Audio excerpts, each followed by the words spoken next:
Peace and welcome, everybody. It's the Tuesday edition of Burn It Down with Kim Brown. We burn things down around here, namely oppression of various kinds. Did you know oppression makes excellent kindling when trying to start a good fire, cleansing fire? You guys know that sometimes wildfires are can be very cleansing sometimes for the forest and for the earths. And I think earth is ready.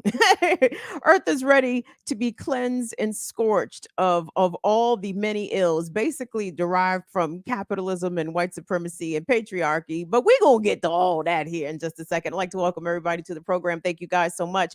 Hey, in case you are joining us, noticing a little bit of a different ratio aspect, we are testing out vertical streaming because YouTube said they like these things. And YouTube, when you adhere to the master, when you do the master's bidding, sometimes they might reward you with a couple of crumbs. So I do want to hear from the fire fan. First and foremostly, I care about what y'all think the shit looks like. So if you like it or don't, or you're indifferent or it's whatever, let me know. Either do so in the chat right now or you can drop it in the comments. So I've got a good show for y'all tonight. One story we're going to get actually updated on. Do you remember last year, everybody, the story that we covered out of Indianola, Mississippi, where an 11-year-old young man, young black boy by the name of Darian Murray,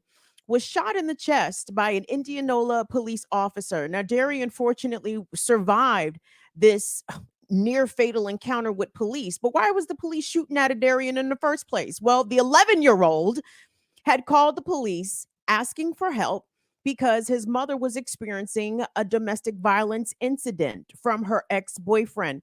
The police showed up and shot the child. Well, that mother, Darian's mother, is now potentially facing losing custody of her children. Why? The state alleges neglect because of the domestic violence that she was subjected to.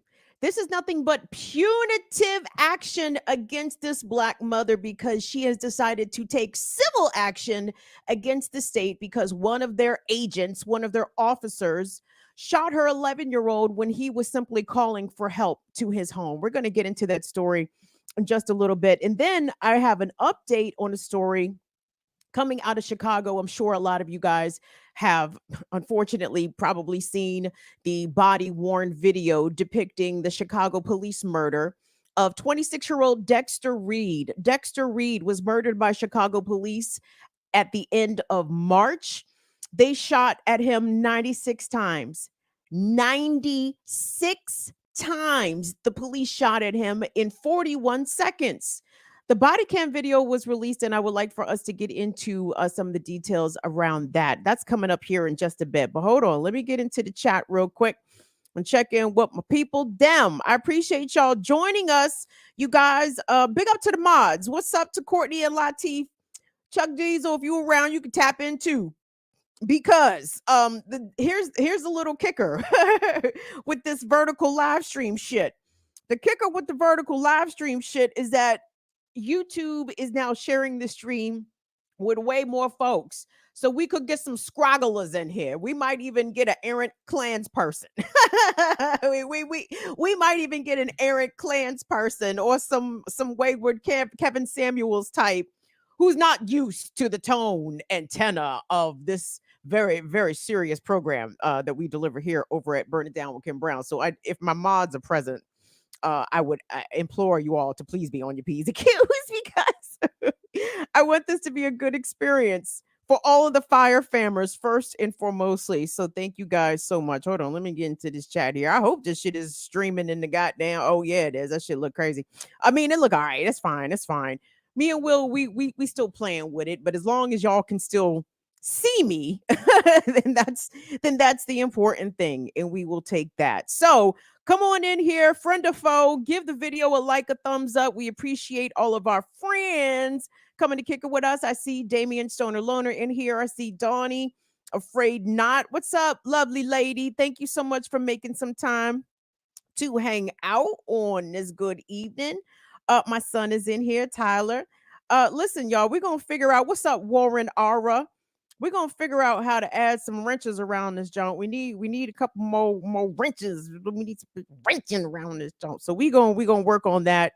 Uh, obviously, Will and I are completely clueless about how to designate new moderators, but the clueless we shall remain, and we will figure this shit out one day. So fret not. What's up, 40J Blaze? Thank you so much for making some time. The good bruv, Infinite Content. Thank you so much, Infinite Content, coming through with the early super chat support of the Burn It Down with Kim Brown platform. And let's see, what are we saying here, Infinite? Infinite says in the super chat, can we make this a cops ain't shit call in week? Why, Infinite? What's happening? How cops ain't shit in your neck of the woods? Cause you ain't talked about the what? About the DC cops selling burner guns, right? Selling burners on the block out here.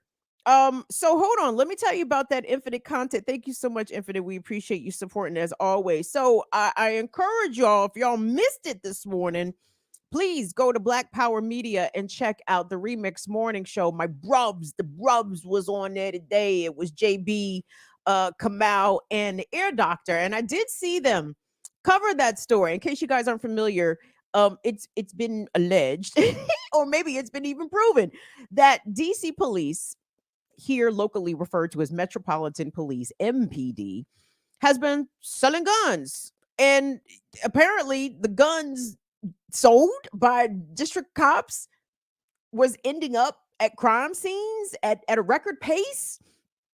I have to review the story again, Infinite Content, because it was a lot of ins and outs and what have yous in as it pertains to that particular story. But yeah, it's not a shock. Of course, the police is out here in some way as a go-between confiscated guns and the guns reemerging on the street. How do you think all the drugs? how do you think the drugs remain in circulation if the police themselves was not directly involved? Yeah, no, that's a hell of a story there. So I thank you, Infinite, for bringing that up. I certainly appreciate that. I appreciate that. Do me a favor, everybody. Come on in, give the video a like and a thumbs up, and we are going to get to rolling here on the program. The news coming out of Chicago with the release of the body-worn video cameras by Chicago police that reveals the very horrific details pertaining to the cop murder of 26-year-old Dexter Reed. He was in his car, in his SUV, when he was pulled over by Chicago police on March the 21st through the Humboldt Park neighborhood. And the video that has been released, let me be clear here. You will not be triggered by any videos of police lynchings. I think I have evolved beyond that. I'm grown out of that. I can't subject myself to it, and I can't subject y'all to it. It's no different than if cameras were rolling in 1919, the Red Summer, right?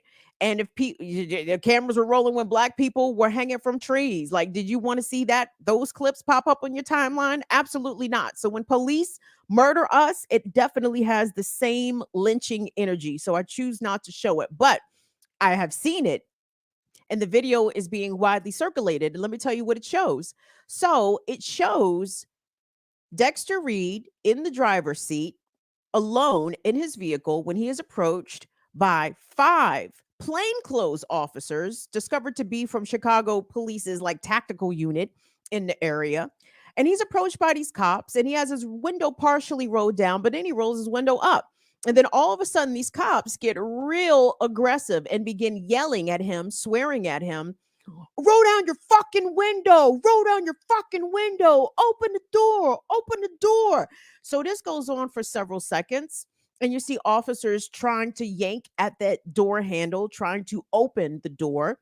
And I'm putting myself put yourself in the shoes of this young person, if you could, for a second.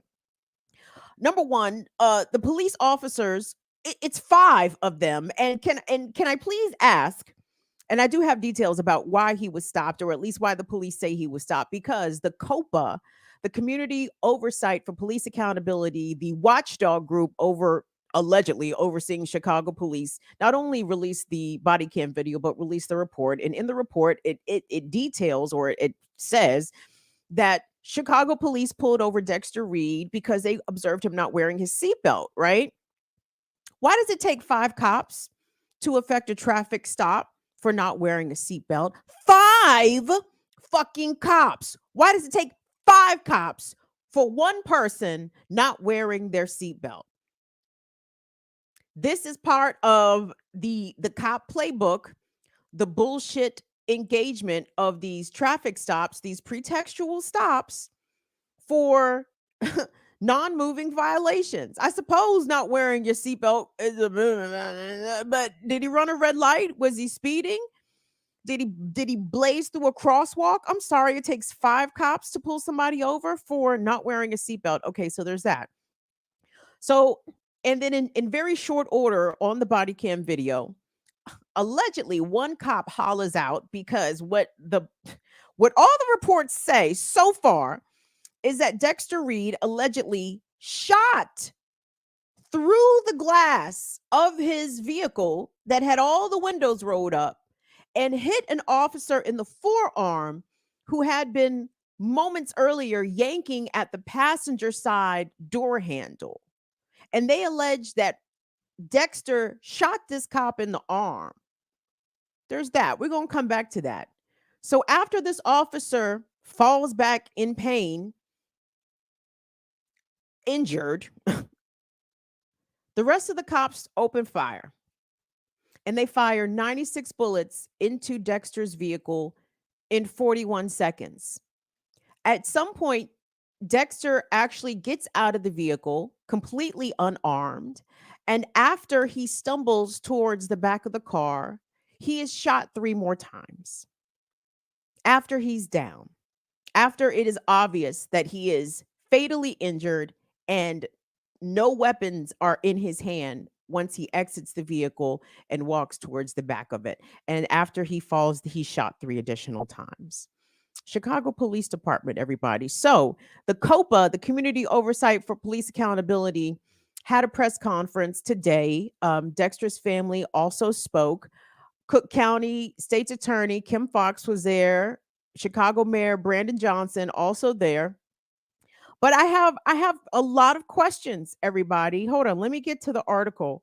So Will, let's go to the Block Club Chicago piece, because even with Block Club, which is an independent media organization out of Chicago, because I do like to support the independent media sites, but even this smacks of propaganda, because the headline, it says Dexter Reed shot cop before officers returned fire 96 times, watchdog says. Now, okay, I'm gonna give Block Club a little latitude here, because this is what the watchdog group says. And I have to call shenanigans on this, everybody.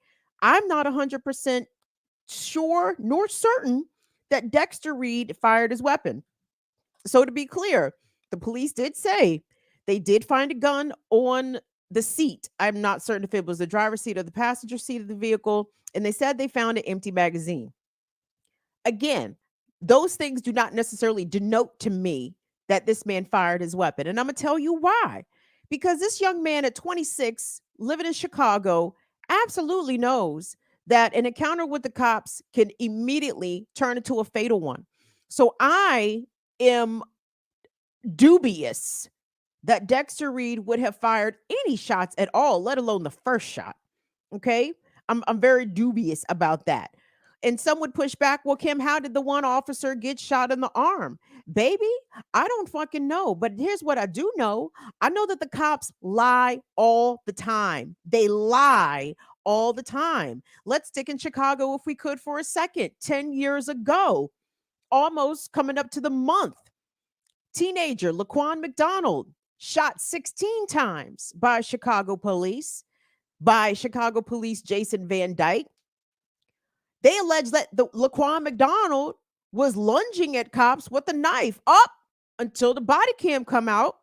And it actually showed Laquan McDonald walking away from police. Did he have something in his hand? He sure did. Was he walking toward police? He sure the fuck was not. And he received 16 shots and was murdered, executed by Chicago police. Couple years, not even a couple years later. How about a couple of years ago? 12-year-old Adam Toledo being chased on foot by Chicago police. Adam was alleged to have a gun in his hand. The police officer said that Adam had the gun in his hand when he shot Adam. 12-year-old Adam Toledo shot him in the chest, killing him. But when the body cam video came out, in fact, it showed 12-year-old Adam with nothing in his hands and his hands up as the officer opened fire. So you have to excuse me. And these are just two examples, baby. We could be here all hour talking about Chicago police all by themselves, their levels of corruption, the number of people, especially Black and brown people, that they have framed and put behind bars for decades, people who were innocent, the black sites that Chicago police are documented to have operated, where people suspected or just who had the misfortune of being kidnapped off the street by the police were subjected to torture. Some of them even subjected to serious injuries until the Chicago police got the answers or coerced confessions out of them that they were seeking. So I'm sorry, I have to call bullshit on the story proffered by the cops, because first and foremostly, it doesn't make any fucking sense. And I know we would all, not we all, when I say we all, I mean the we and the all of broader racist, anti-Black American society.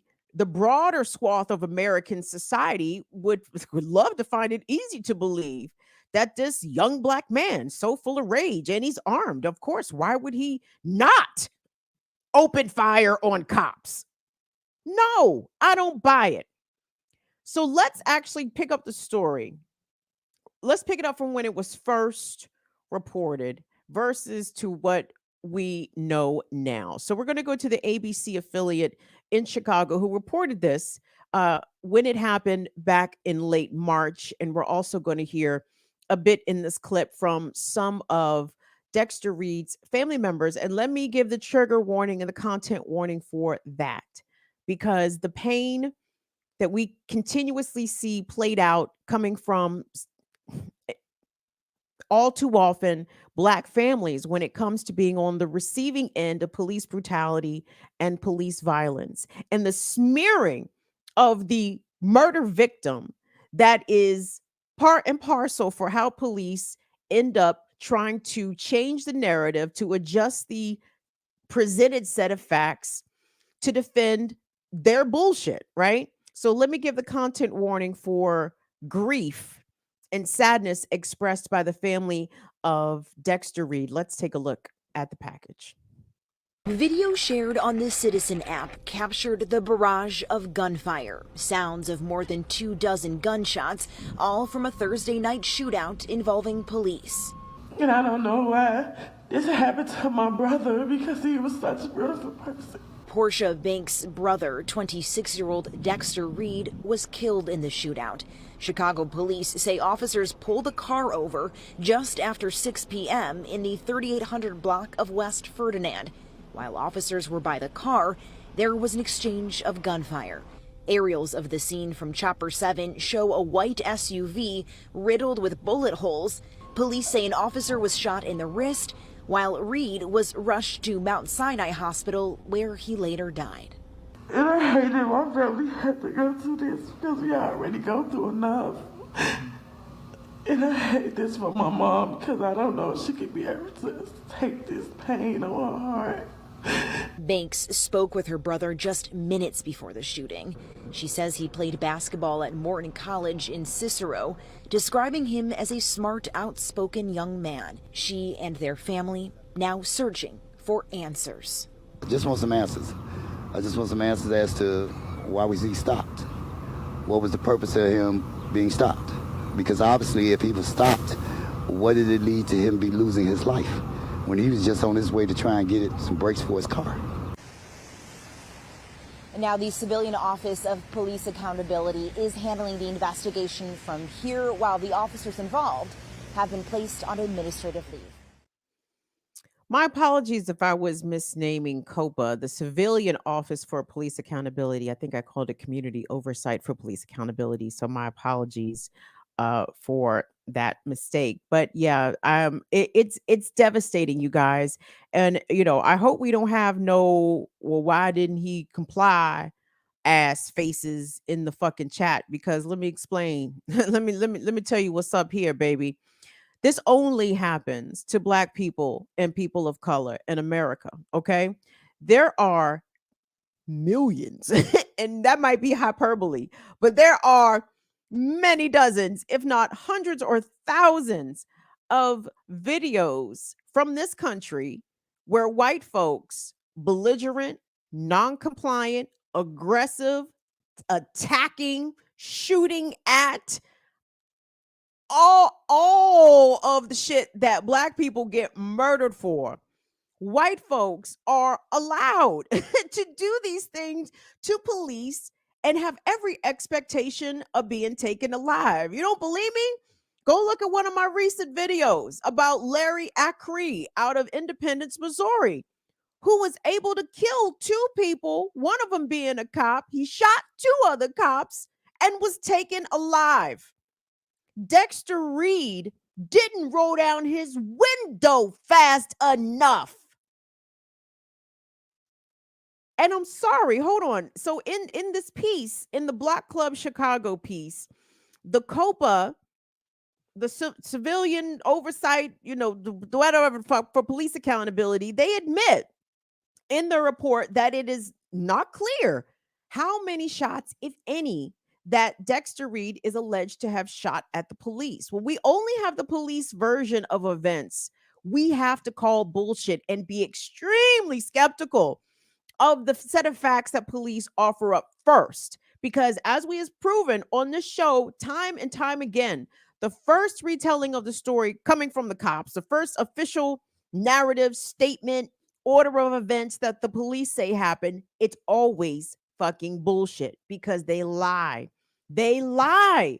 And it galls me sometimes to hear mainstream media outlets, be them the local news, local print publications, national news, like they are so quick to just tell you what the police said, and they never give the caveat that this particular police department, insert any police department across the country, but this particular police department has a history of presenting false facts when it involves officers murdering residents in this community, right? And you can insert Chicago, you can insert PG County, you can insert NYPD, you can insert motherfucking Indianola, Mississippi, which we gonna get to. Like, this is how they operate. And for the media to still in a sort of deferential and default way to always ascribe some sort of credibility to the police accounting of events is part of the reason why America is absolutely a fascist country, baby, because the word of the state, no matter how many times, even the word of the agents of the state, no matter how many times they have been demonstrated and proven liars, they are still afforded all the deference, all the credibility. Well, the police said, fuck the police. How many times do these cops have to lie to you? How many times do these departments have to lie to you before you're going to figure out that they some fucking liars? There's no reason 96 shots had to be fired at this young man. No reason whatsoever. And a little bit more about Dexter Reed. As you heard there, his family said that he went to Morton College in Cicero, where Dexter received his associate's degree. Dexter had aspirations of being a sports broadcaster.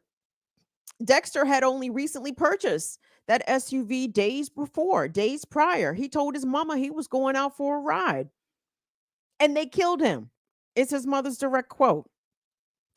So, Dexter Reed's attorney is urging Kim Fox's office, the Cook County State's Attorney's Office, to investigate criminal charges against these officers.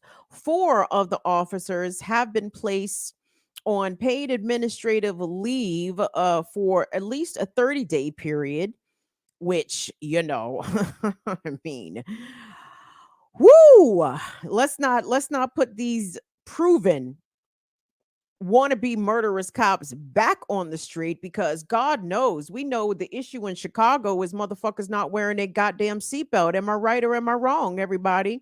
I mean, that's the crime issue du jour, is inappropriate seatbelt usage. This is what we need 5 police officers to be stopping motorists to do. Part of the reason, again, everybody, I want us to continue to sow as much mistrust, and I'm saying this dead ass, like I can't say the shit but only so straight. When I hear and see clips of Black folks of varying ages demanding more police presence in their neighborhoods, I'm like, these are exactly the people that you and I need to be reaching. These are the exact people that we need to point out to them that, hey, you in West Side of Chicago, or you in PG County, Maryland, or you in Northeast DC, you keep calling for more cops. When has there never been an abundance of police in your neighborhood, in your communities? The presence of cops does not denote safety. In fact, some of the most safest places in America don't have very many cops at all. At all, because in fact, police themselves are the criminal element, as we see. They are terrorizing people for not wearing their seatbelts. This is not the democracy that I want to live in, okay? And especially when this violence, and not to say that I want cops to start killing whites at the same level. That's not what I'm saying. What I'm saying is the violence is not distributed evenly, okay? It's not distributed evenly. So I'm not saying I want cops to start killing whites at the same level that they kill blacks. How about you don't kill Black people the same way you don't kill white people? That's what I'm asking for. That's what I'm demanding. So whatever training techniques that these cops that patrol white areas by and large manage, what all the same kinds of restraint and understanding under stressful circumstances and situations, all the understanding that they show white folks, I just want the cops to show the Black folks that too. And I'm certain that it'll be difficult to find a comparable story pertaining to police violence in which a white person was shot at almost 100 times in less than a minute for ultimately not wearing their seatbelt. That's the whole reason that this young man was pulled over. So this is a story that we will continue to follow out of Chicago. And unfortunately, guys, like I said, the family gave a press conference today, and as you saw how emotional Dexter's sister was, his mother was as emotional.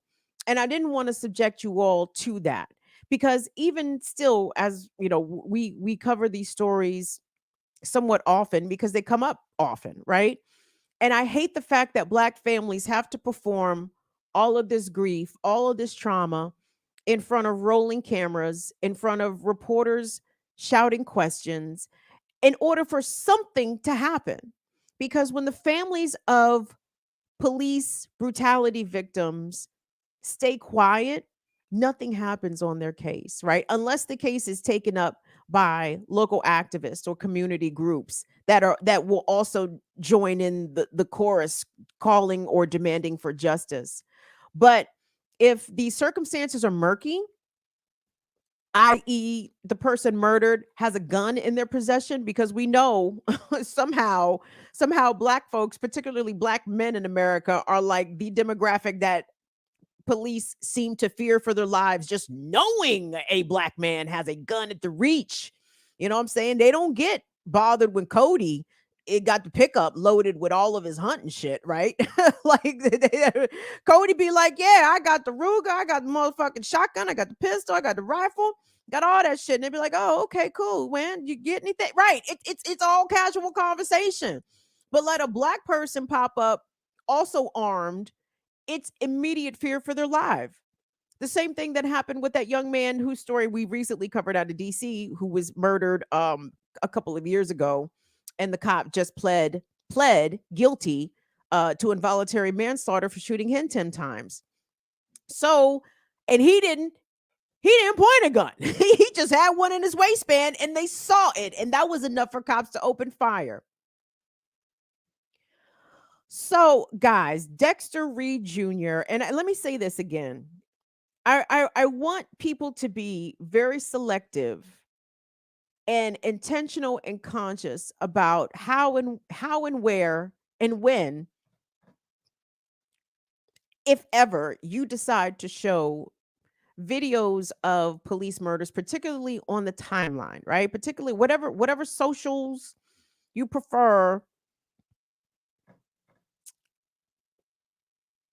It's just it is instant re-traumatization, right?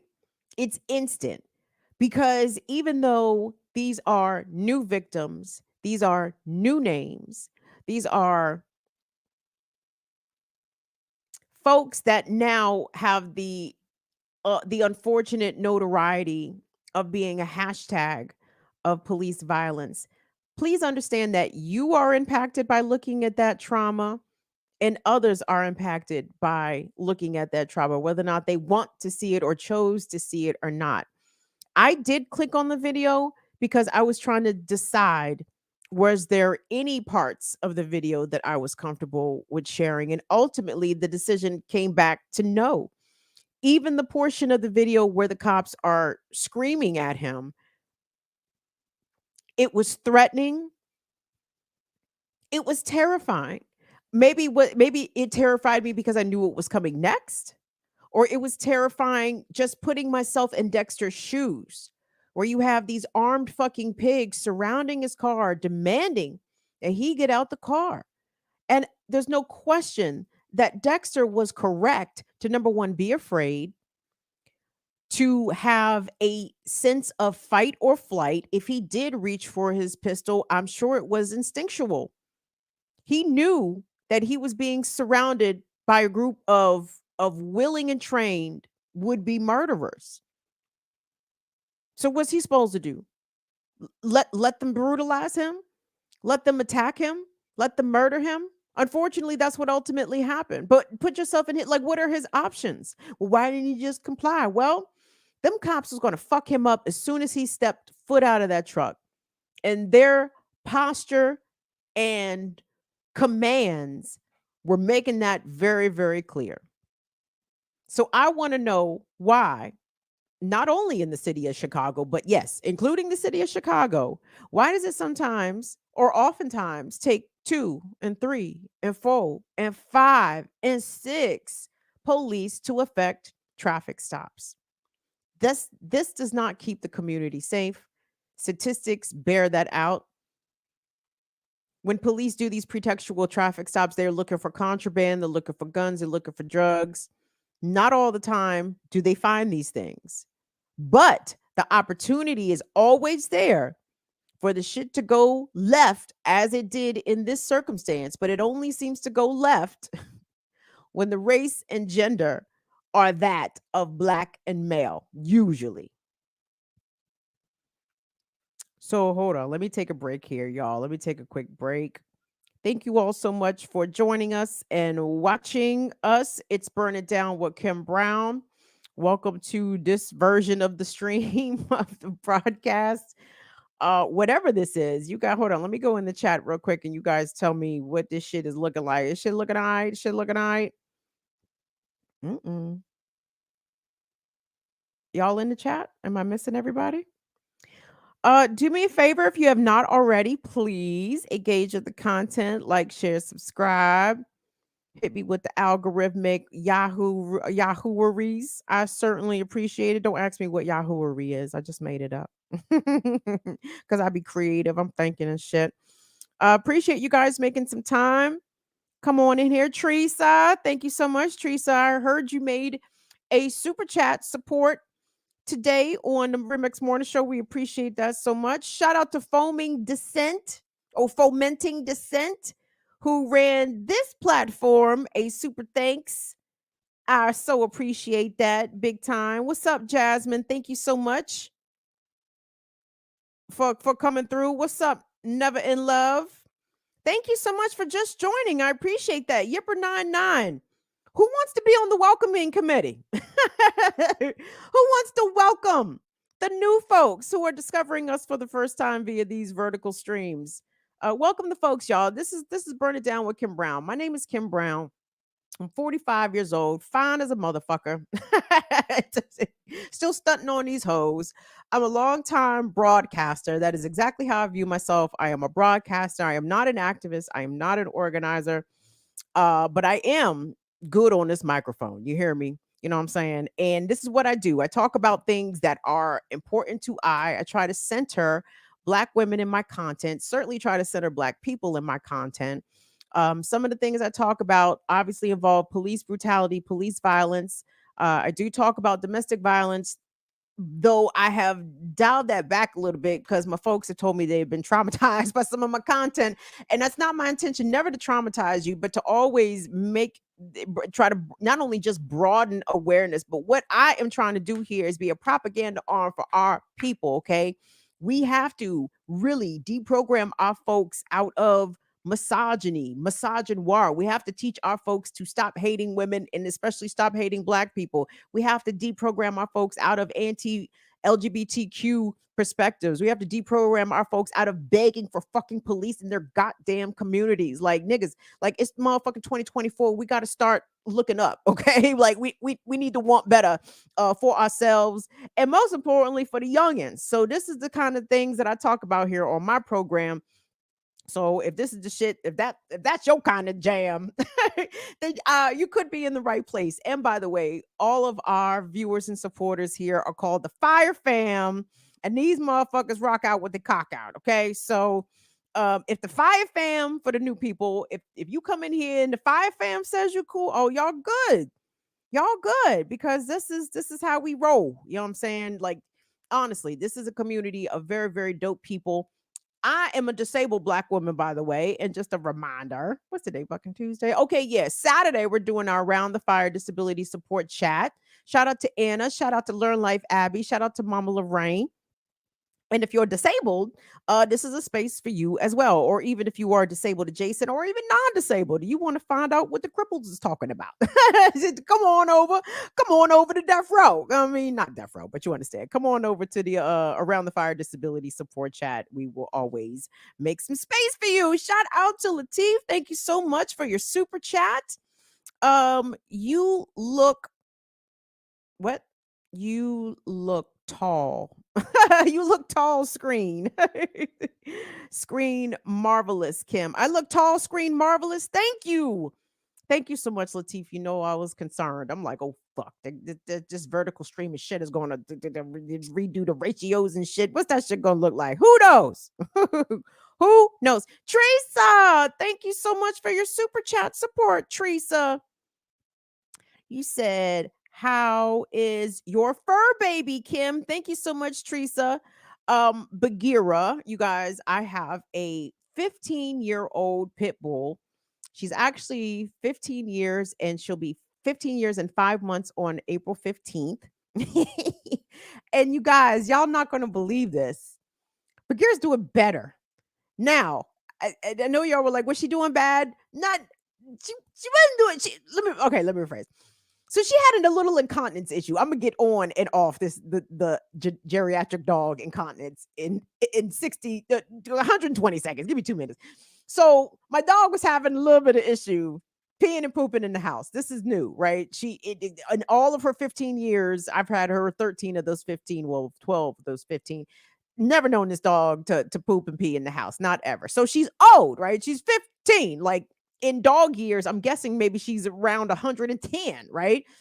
Nigga, if I'm 110 and I start pissing in the house, please be nice to me. You know what I'm saying? Like, I think the 110-year-old has earned a couple of free pisses indoors, right? So anyway, I called the vet, and the vet loves Bagheera, has been hands-on with Bagheera whole time. But we haven't even been to the vet in a couple years because Bagheera's been I got the ambitions of a rider out here, right? So I called the vet and I said, yo, I said, is there something we can do about the incontinence? Because she's pooped in the house like twice, like 3 times. She's pissed several times now. This is not like her.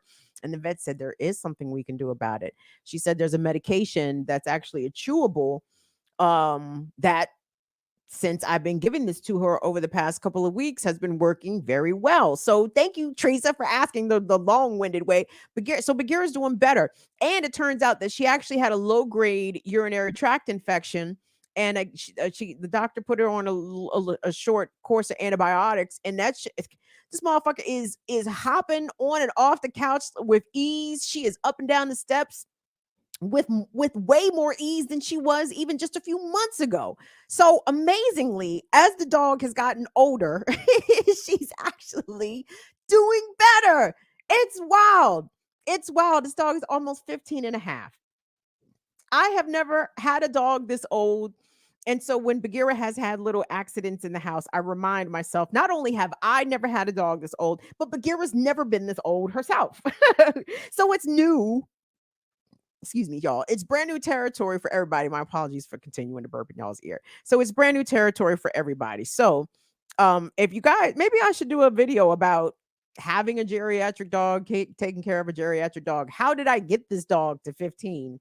Actually would probably be an interesting conversation. So anyway, the dog's doing good. Thank you guys so much for asking. What's up, Alicia? Thank you so much. What's up, Afra? What is going on? Who is that? Holly and Wendy? Thank you guys. I appreciate y'all making some time here. So I want us to get into a story. What's up, YouTube Academy? Yep. Yep. What else? I want to get into a story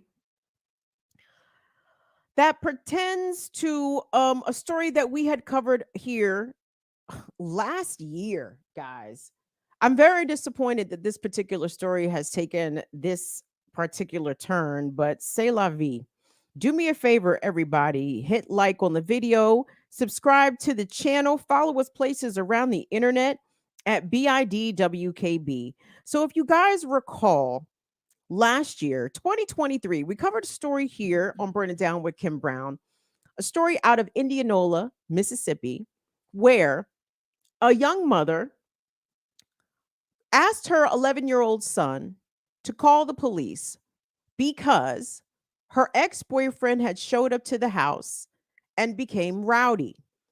The mother asked the 11-year-old, whose name is Adarian Murray, to call the police because the ex-boyfriend had arrived at the home late at night and refused to leave. When the Indianola police showed up, they demanded everybody to come out with their hands up. When the 11-year-old boy, 11-year-old child, emerged from around the corner with his hands up, Indianola police officer Greg Capers shot him in the chest. Now, fortunately, 11-year-old Adarian survived his injuries, although you can imagine they were serious and he was in critical condition, but he continues to recover, I suppose, at least from his physical trauma, his physical wounds. But now the story has taken a worser turn, as my grandmother would say, worser. First of all, let me be clear. The Sunflower County State's Attorney's Office refused to bring any criminal charges against Sergeant Capers. Let's start there, okay? Now that was announced months ago that there would be no charges filed. In response, Adarian's mother, whose name is Nakala Murray, she and her attorney have filed civil suit against the Indianola, Mississippi Police Department, and that civil suit is pending. But the news, as reported initially by NPR, shows us the punitive nature of the state. Because, Will, if you could pop up that NPR piece for me, please. Because, y'all, this news is absolutely stunning. Police shot Nakala Murray's 11-year-old son, shot her young son. Now she could lose custody of her kids. It brought me back to the mind when I read this headline of Stop Child Protective Services. Stop CPS movement. Shout out to Amanda Wallace and the squad still doing that work. Let me get to this NPR story, everybody. So, a Mississippi mom could lose custody of her 3 children nearly a year after a police officer shot her 11-year-old son in her home. In a new court filing obtained by NPR, Sunflower County, Mississippi officials referenced the May 2023 police shooting of 11-year-old Adarian Murray and accused his mother, Nakala Murray, of negligence of her 3 children, including Adarian, during the domestic incident. Adarian had called 911 for help. He was seriously injured after Sergeant Greg Capers of Indianola, Mississippi's police department shot him in the chest. But now the court filing argues that an unnamed witness, and this is kind of a mind fuck here because this unnamed witness has made some statements. The court filings argue that an unnamed witness saw Nakala Murray's ex-boyfriend, John Nolden, jump on her during the May 2023 incident in front of the 3 children. The filing also indicated that the unnamed witness said that Adarian Murray's shooting was a quote result of the mother and the ex-boyfriend's domestic violence that has been happening for years, end quote. Nakala Murray spoke exclusively to NPR on Friday following the court filings, the court filed petition, and Nakala said that it was something that caught her completely off guard. She says, quote, "As I read what the petition said, I was taken aback," Nakala Murray said. "I feel disgusted." So the article goes on to say that Nakala Murray's lawyer, a man by the name of Carlos Moore, is going to continue to represent her in the civil case and continue to represent the Murray family in the civil filings that they have filed against the Indianola, Mississippi Police Department, but is also going to represent her in this, what he calls court retaliation for her ongoing lawsuit against the city of Indianola. That's right. She's suing the city and the police department over her son's shooting. And when you think about it, everybody, what is so heartbreaking about all of this is that there's many layers to this, okay? And sure, as a baseline foundation, why do our people or people in general, why do we have these some bad interpersonal relationships, and why is violence sometimes a part of the way that especially these hetero relationships end up shaking out, you know what I'm saying? And it's the foundation of it, I suppose, is capitalism, white supremacy, patriarchy, heteronormativeness, etc. All of that is the foundation of it. But okay, even for our folks that are not even thinking on that level, this is the level that I want us to think at. The violence that this man brought to the home of this woman, okay? I don't know who started the domestic incident.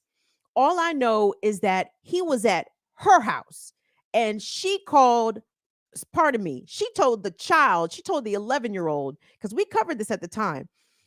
Nakala told her 11-year-old son, Adarian, to make 2 phone calls. Call grandmama, her mama, Nakala's mama, and call the police. The boy did as he was told, okay? Had it not been for the ex-boyfriend, Mr. Nolden, John Nolden, right, who is not Adarian's father, but the father of one of Nikala's other children, had he not been there bringing whatever shit he was bringing to that household, the state would have never been called. Adarian would have never been shot. And for some unimaginable fuck boy or fuck girl, this unnamed witness, to file a petition with the court trying to get these children yanked from the care and the custody of their mom because of another person's actions, because she had to try to fend off and or endure violence from another person. Now she's the one who's irresponsible. She's the negligent one. And to the extent that Nikala, which, by the way, even at the time when we covered this back in 2023, yeah, this is almost a year now. May 2023 is when Adarian was shot by police. It was alleged even then that this ex-boyfriend had been abusive to Nikala for a very long time. And I'm trying to tell you, what options do women who find themselves in domestic violence situations, like what are their options here? Because again, we've already shown this on this program as well. What's she supposed to go do? Get a protective order? Oh, right. You know, when he come trying to kick in the door, she just go hold the protective order up. No, see this piece of paper?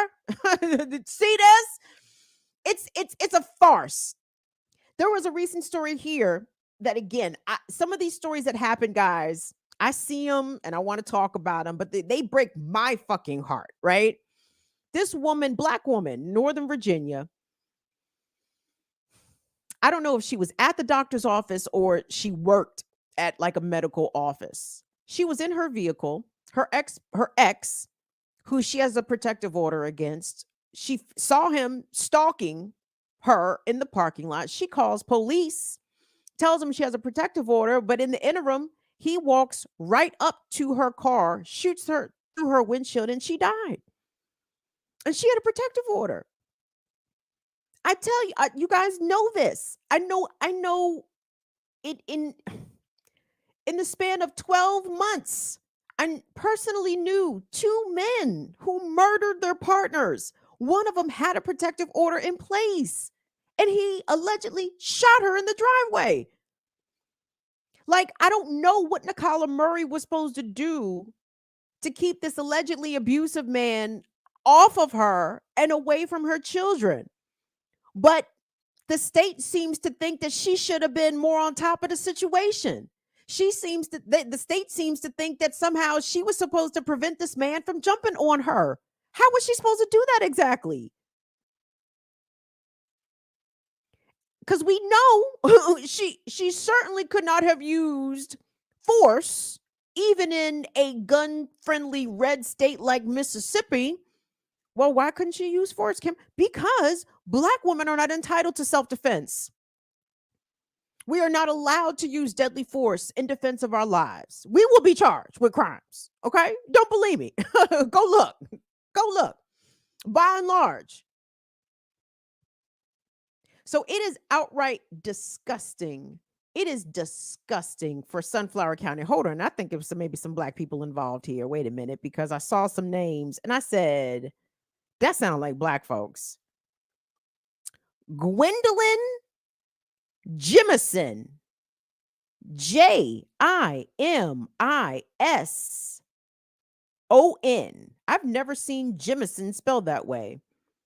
And see, now I don't know what Gwendolyn is, but Gwendolyn sounds like she on some bullshit regardless. I'm sorry, I'm back at the NPR article, my bad. Gwendolyn Jimison, who is the Sunflower County prosecuting attorney, filed the petition, did not immediately respond to NPR for comment. What? Of course they didn't. Mississippi, goddamn. So let me ask you guys a question. Do you think that the unnamed witness or Child Protective Services or the Sunflower County Prosecuting Attorney's Office, you think they was giving a fuck whether or not Nikala Murray was getting jumped on by her ex, but for the agent of the state unjustifiably critically wounding and attempting to murder the 11-year-old child, and for the mother to have the audacity to say that there should be some accountability here for her shot 11-year-old by the cops. This is intentional targeting. This is the shit I have to laugh at Trump and Trump supporters when they talk about he's being persecuted by the state. No, motherfucker. Nicola Murray is being persecuted by the state, except she's actually at risk of losing valuable things, namely her children. Her 3 children, which it sounds as though she has sole custody of, or she has primary physical custody of her children. So what happens to the kids if Nicola Murray is found guilty of negligence? What do you think's going to happen to the kids?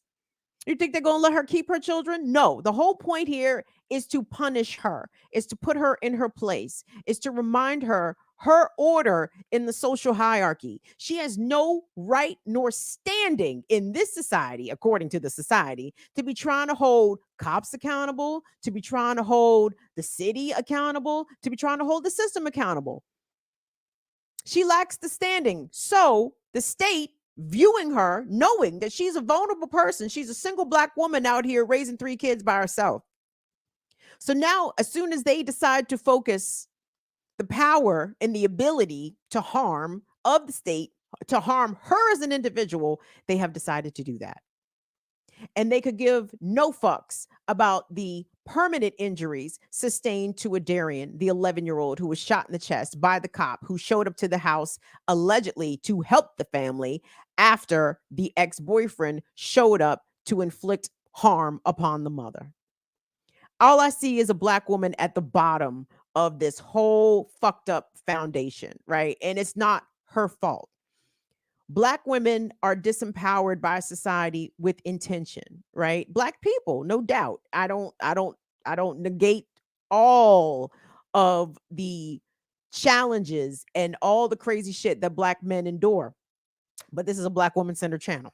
Okay, there's many Black men-led channels that will let you know all of the horrors that our brothers face. But when it comes to these kinds of horrors that Black women face by the state and sometimes by our partners, this is the double whammy. This is the double and triple mind fucking and societal fucking that Black women experience on a regular basis. But problem is, many times these stories are not elevated. They are not lauded up.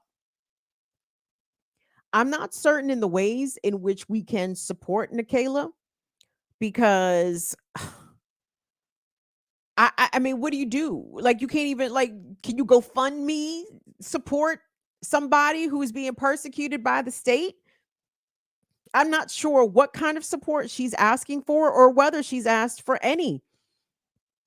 But what I want us to do is be aware and be ready to have the conversations. Like, please tell people that the mother of a survivor of police brutality is being targeted by the state because she lacked the power to end a domestic violence situation. What impossible circumstances to put people in, especially Black women. And who do we go to, everybody? Like, who do we go to? She tried to call her mama and she called the police. And she got violence at the end of one of those phone calls. I don't know. And it doesn't sound as though we are, and see, this is the benefit I see to organization, whether or not it's organization in an entity or getting the community organized. But I remember having this conversation with you guys when we talked about the story when it happened almost a year ago. Like, somebody was supposed to come and collect her fucking ex-boyfriend. You understand? Like, she should have been able to call others besides her mama. What's mama gonna do, basically? Like, in reality, like, what's mama gonna show up and do with the rowdy ex-boyfriend? Or the police, right? Now, if the police hadn't enacted violence on the child, they probably would have enacted violence on the mother or the ex, right? All very plausible. So where is the intermediary steps in between, right? Like where is the community, the community action squad, right? The squad of brothers. You know what I'm saying? Got to be brothers, because men only respect men. They only respect strength, physical strength of that kind, right? Like where's the community or council of brothers, the domestic violence intervention squad? Like that's the kind of shit we need to be organizing, y'all. Like that's the kind of, I'm not to say to not to the dismissal or to the ignoring of other needs like unhousedness and hunger and access to healthcare and all that.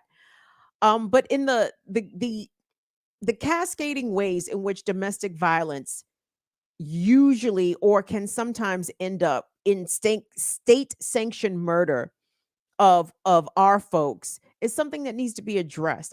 I hate that women have to call the police, or people who are on the receiving end of domestic violence feel as though the police is their protection. And we've seen this countless time and time again. They aren't. You know what I mean? In this situation, unusual in its circumstance, that the child, the 11-year-old, the obviously 11-year-old, Darian wasn't out there with a little beard and fucking, muscles and shit. You know how the whites, especially, even though I don't think Greg Capers, the cop that shot Darian, I don't think he was white, but society tends to age black children and make them look older, or they claim that they appear older. No, when Darian was shot, he looked like he was 11. Okay, like he didn't look like he was 14. He looked fucking 11. So there was no question about that. So this situation was different and exceptional in the fact that a obvious child got shot. But even the situation of the sister that was murdered by Los Angeles sheriff's deputies, when she called police, when her ex-boyfriend showed up being fucking rowdy, making threats towards her 9-year-old, and she called the police for help, and they showed up and shot her. And this goes again to another point that I try to make on this program. Please don't call the police to your house. Unless you want them to show up and shoot somebody, then you call the police, right? Like, unless you there's somebody in your home or at the location where you are that you have already predetermined and you don't give a fuck about this person's life. Oh yeah, by all means call the police. But if you want someone to live, don't call the police. Mental health crisis, domestic incident, take your pick. And I know that sounds crazy for me to say to anybody. Don't call the cops during a domestic incident. Here's why you don't. How are they going to be able to tell who's the dangerous person? This motherfucker in Indianola, Mississippi thought the 11-year-old was the dangerous person. You understand? When it comes to being black in America, you should have no expectation of the law enforcement showing up to help you. Because the chances are, the odds are not in your favor that you will not be mistaken for the perpetrator. Okay? You calling the cops for help, they show up, shoot you because you fit the fucking description. Just being black and appearing as black is fitting the fucking description. That's being suspicious. That's being dangerous. I hate that there was an update to this story that went in this direction. Nicola Murray is being victimized by the state again. They shot her son. They almost killed him in front of her. And now they want to take him from her. Not just him and his siblings. They want to remove him from her because she had the bad judgment, unfortunately, of calling 911 when her ex showed up to jump on her. The messaging got through to her that the police are there to help, and they're not. So please, please, please, if you are black in America, especially, please do not think that 911 is your customer service, that they're going to show up and serve you. Okay? Be very careful and judicious. And again, I know even when we're talking about domestic violence incidents, sometimes you could be in an impossible situation where you don't really know what to do. And because we have been so well conditioned and programmed to call 911, if you're in trouble, call 911. Police are there to get the bad guys. Well, That sounds good until they show up and think you the bad guy. Then what? Now you the hashtag, right? And you called for help. So whites, white folks, please don't call the police on black people. Everybody, please don't call the police on anybody having a mental health crisis, not if you can help it. Okay. And in general, be very sparing in the ways in which you use 911. Call and ask for the fire department first. Call and ask for an ambulance first. Don't always say, I need police to come into my house. Think about these things, guys. We've done so many stories of people unarmed, people experiencing mental health crisis, people who could have easily been subdued by other means, but no, the police decided to light this person up with several shots and now they're dead. And their family is grieving and crying, all because people in the person's life didn't know what to do. So the knee jerk reaction was to call 911 and now they're grieving. So that's not what we want. Let me check in with you guys real quick before I say good night. And there was something that I actually wanted to share with you guys, and it's kind of got me feeling a kind of way. Hold on, let me get into the chat and see what's going on here. Do me a favor, like the video, subscribe to the channel, join us. Become Fire Fam if you don't mind. We would appreciate that. Thank you guys so much for all you do. So, those of us of a certain age are familiar with Tom Joyner, right? Oh, black people of a certain age, of course. Do white folks know who Tom Joyner is? I have so many questions for white folks as of late. Do white folks eat salmon cakes? Does anybody know? Has anybody done the research? There was something else I was curious if white folks ate, and I was unclear. It was salmon cakes and something else. I'm like, do white folks eat salmon cakes? Nobody knew the answer that I asked. So anyway, white folks, tell us, do y'all eat salmon cakes? So Tom Joyner is a well-known black radio personality. He was known as the Fly Jock because he had shows in this city and that city at the same time. He was nationally syndicated. I don't think his show airs any longer, but he still has a very big brand and very big imprint. I would say for especially black folks over 60, I wouldn't even say 50 at this point. I would say Tom Joyner is killing them in that 60 and 65 and over crowd. Like he got them on lock, right? So anyway, part of Tom Joyner's shtick is to do these fantastic voyage cruises, right? And for a long time, you could always expect black musical artists, R&B artists in particular, of a certain generation, of a certain era, to always be part of the Tom Joyner Fantastic Voyage Cruise. And I'm like, oh, that's cool. They're gonna have the Isley Brothers and motherfucking Patti LaBelle and goddamn the OJs. I'm like, oh yeah, all very on brand. This is all my mother's shit, right? Sounds great. So I just so happened to hear the commercial for this year's Tom Joyner Fantastic Voyage. And this is how the commercial came on. Tom Joyner's Fantastic Voyage. It didn't sound that corny, and they started running down the list of artists. It's gonna be, who was it? Shaka Khan and Earth, Wind, and Fire. Redman and Method Man. Skirt? I'm sorry.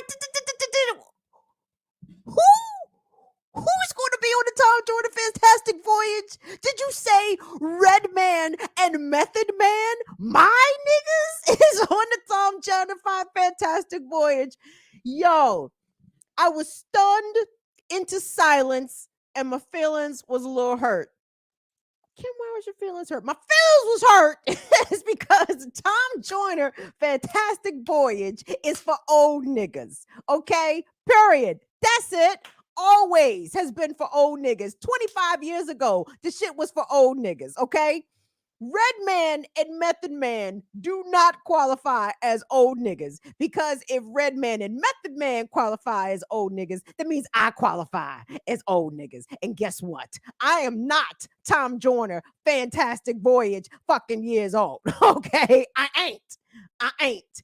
And trust me, the horror, the shock and awe that I experienced to hear that my favorite rapper, Reggie Noble, Red Man, ready to rock. I got a Glock and pow, your body gets all over the block trying to step to this. The exit is kicking. We get mad wicked with the yo. I said Redman is not Fantastic Voyage years old. I don't give a fuck what's going on here. So I don't know what's happening. I am in a bit of a dither. I know that Red and Meth are likely not the first rappers to be part of the Tom Joyner Fantastic Voyage. I get that. I understand that. I'm sure they've had LL Cool J and who the fuck else would be maybe Coolio, Rise and Power to the God. I'm sure you know what I'm saying. I know they've had rappers before. Not Red and Meth, Red and Meths are going to be on the Tom Joyner Fantastic Voyage. And I don't know how to feel about it, y'all.